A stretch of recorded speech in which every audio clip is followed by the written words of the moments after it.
গণতান্ত্রিক পদ্ধতিতে রাষ্ট্র পরিচালনার অর্থ হলো মানুষের প্রতিনিধি হিসেবে, অর্থাৎ মানুষের প্রতিনিধি হিসেবে রাষ্ট্র পরিচালনা করা। পক্ষান্তরে খেলাফতের ভিত্তিতে রাষ্ট্র পরিচালনার অর্থ হলো আল্লাহ সুবহানাহু ওয়া তাআলাকে প্রতিনিধি হিসেবে গ্রহণ করে রাষ্ট্র পরিচালনা করা।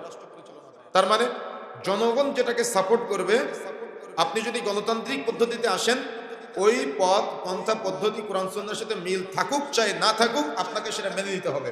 কিন্তু যদি আপনি পক্ষান্তরে খেলাফতের আশা আকাঙ্ক্ষা করেন, তাহলে আল্লাহ সুবহানাহু ওয়া তাআলাকে কি একমাত্র প্রতিনিধি হিসেবে বা আল্লাহ সুবহানাহু ওয়া তাআলাকে প্রতিনিধি মেনে আল্লাহ সুবহানাহু ওয়া তাআলার কথাকে অকপটে বিশ্বাস করে কোরআন সুন্নাহয় যেটা আছে সেটা আপনি মানতে বাধ্য।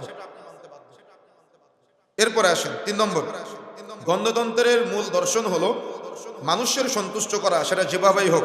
পক্ষান্তরে ইসলামী খেলাফতের মূল উদ্দেশ্য হলো আল্লাহর সন্তুষ্টি লাভের জন্য আল্লাহ সুবহানাহু ওয়া তাআলার নির্ধারিত বিধানের অনুসরণ এবং আনুগত্য এবং সেটার মূল্যায়ন করা।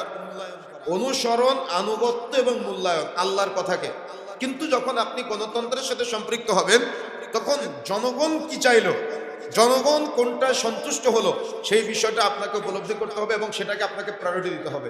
কিন্তু যখন আপনি ইসলামকে, যখন আপনি খেলাফাকে আপনার জন্য জরুরি মনে করে নেবেন বা আপনি এটা প্রতিষ্ঠা করার জন্য সংগ্রাম করবেন, প্রচেষ্টা চালাবেন, আকাঙ্ক্ষা করবেন, তখন মূল উদ্দেশ্য হবে আল্লাহর সন্তুষ্টি ছাড়া পৃথিবীর কোনো ব্যক্তির সন্তুষ্টি না, কোনো নেতার সন্তুষ্টি না, কোনো ওলামা ইকরামের সন্তুষ্টি না, কোনো পীরের সন্তুষ্টি না, কোনো বুজুর্গানে দিনের সন্তুষ্টি না, বা কোনো ব্যক্তির সন্তুষ্টি না। সন্তুষ্ট হবে একমাত্র লিল্লাহি রাব্বিল আলামিন।